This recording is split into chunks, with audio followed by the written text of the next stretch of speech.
What is going on, everybody, and welcome back into Barley Studios. Now, today in the studio, we're continuing the project of the Niffler diorama. Now, this is a project that my wife had requested that I create for her. It's going to go in the living room below the television, and I do have some surprises built into this project.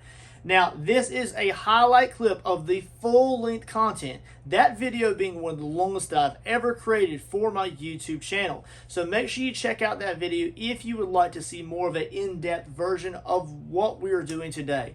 Now, today, in this video, we're going to be using clay and water to create a slip to create webbing between the fingers. If you saw the thumbnail at the very beginning of this video, you kind of already have an idea of what we're getting into. Now, as you can see here, I already have this created, but I'm going to go ahead and jump into the content, guys, and hope you guys enjoyed this overall tips and tricks and fun crafting portion of this project. Let's get into it.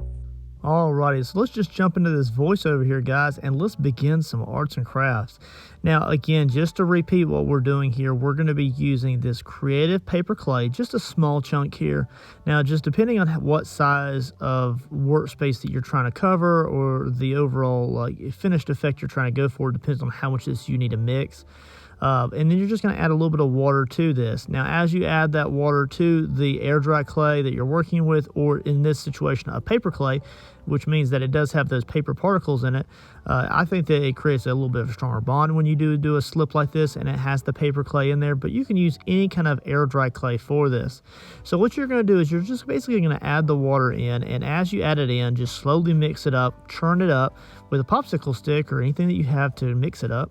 And you're going to get a nice slurry mixture. Now, in a clay world, this is called a slip, and you can use this for a lot of different things. Now, you can also buy liquid clay from Hobby Lobby or online in the oven bake world. So you can buy a liquid clay, oven baked clay, and that is the same thing as a slip, but is just oven baked. And of course, you can use alcohol and water to kind of dilute the oven baked clay as well, but in this situation, all you need is just add some simple water. So as we stated before, we're going to be using this to create this webbing between the fingers. Now, you could use some saran wrap in between each finger if you wanted to, and then just remove it once it's dry. But in this situation, is because I want to taper it on both sides so it looks like a web, and it has a little bit of a, kind of like a taper from the inside edge of the fingers to the back point of the joint of the finger, like a knuckle. I want to make sure that it has that. So holding my finger on the other side of the fingers and then applying that with a popsicle stick and then smoothing it down with my finger, which is covered in a glove, gives a really nice smooth edge effect. And this is a little bit of a process. If you want to extend it out really far, like create webbing all the way out to the ends of the fingers, you could do that, but I would recommend you probably do that in more than one layer. So you put this very first layer on, let it dry overnight, and then come in with a second layer in the same format, and all it would do is it would extend that webbing out even further. The goal with this is just that it gives just a nice subtle piece. Now, of course, it is a Niffler, and a lot of the reference photos do show that the fingers are webbed. I thought it also would really give it a cool effect, apart from just it just being just fingers sticking out with fingernails. It is definitely a messy process in total, so ever so often I'll come in with a silicone tip tool and I'll just kind of remove some of that clay. I'll also use this tool to kind of also place some clay in those very hard to reach places. So for instance, right there around the chest on the left hand side, there are two fingers that are really close together. And those are a little bit tougher to get to. You can see here on the toe that we're working on, we have two toes already done. Look how smooth that clay looks. And then we're going to go ahead and finish out the last toes here.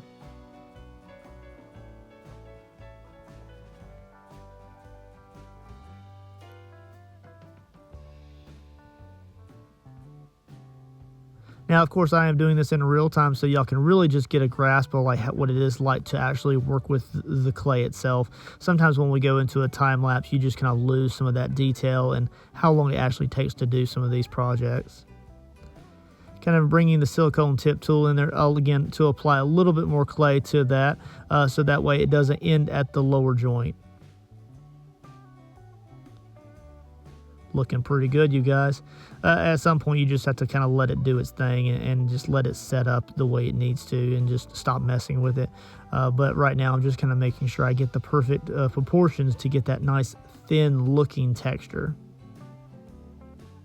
Removing any excess there with my gloved hand there, and I will just wipe that onto a rag. A little bit of cleanup work here and there, just to kind of tidy it up a little bit, and then we'll do the last toe here.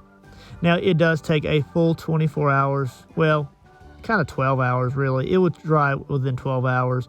But just be aware that during the painting process, because that is a very thinned out clay, if you get it too saturated, you can reactivate that and it can deteriorate and come loose. So just be aware that when you're painting that, my recommendation is to give it a nice layer of like Mars Black, which we will do. Let that really kind of dry out a little bit, and then you can go on with more painting layers and washes. When I do paint these out to perfection, they're going to be a very dark brown color with a little bit of lighter highlights, but I do use a lot of washes and inks on those to kind of bring in a lot of detail without having to work so hard to do so. Using that finger there to kind of clean up those edges there.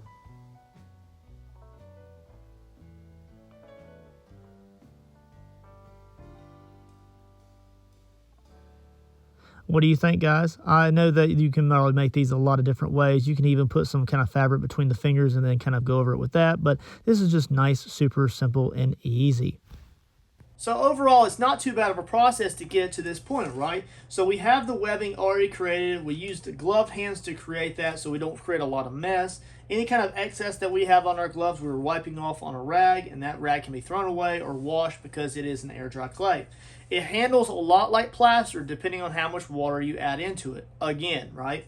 So just be aware you can make those webbings as thin or as long as you want to. If you want them to be super long, you probably want to add a few different layers. So let that first layer dry and then put on another layer and continuously extend that up, right?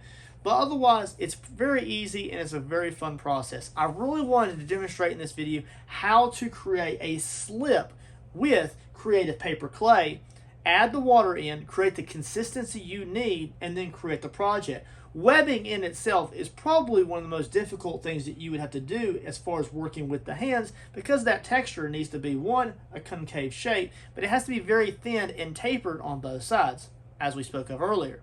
But as a bonus material, let's go ahead and enjoy the painting process in a super duper micro time lapse and see what they look like under shading and painting. All right, so the overall painting of these are going to be very simplistic. We're going to start off with the Mars Black base, and as I stated before, you can probably let that dry up completely, and it gives the little thin pieces of clay a really nice protective layer before you go into washes, because you can reactivate that clay.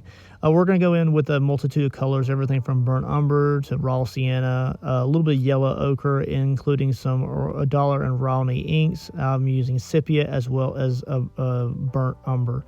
So just remember, we're using a multitude of colors to get a nice dinged out little like tan skin effect. Pretty cool.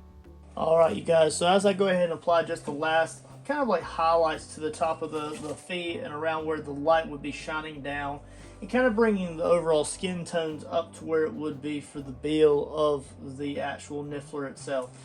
You also notice at this point in the project, I also have the tail completed, which I actually made it very long and wispy, which is kind of cool. And of course, we have yet to put all of the gold things that we have planned for the project into the actual diorama. And then, of course, we're also going to apply a lot of dirt, moss, and organic matter to it as well, just to kind of bring up the realism of it a little bit. That earthy brown color will make it look really vibrant overall. Again, if you have the opportunity to check out the full-length video, make sure you do so. It is going to be a doozy, and it is going to be a blast to get into, you guys. Do you like to create your clay slips out of different materials, more water, less water? There are so many great ways to use clay slips in your crafting processes, whether it be using it to create something brand spanking new, using it as a protective layer, or to mend or repair cracks in larger scale projects. Definitely look into clay slips on your own. There are so many videos out there that teach you how to create clay slips, but I want to teach you how to use it in practical items inside the crafting studio. Hope you guys enjoyed the video. Make sure you check out the full length content when it is released, and I will catch you guys on the next awesome clay video. Later.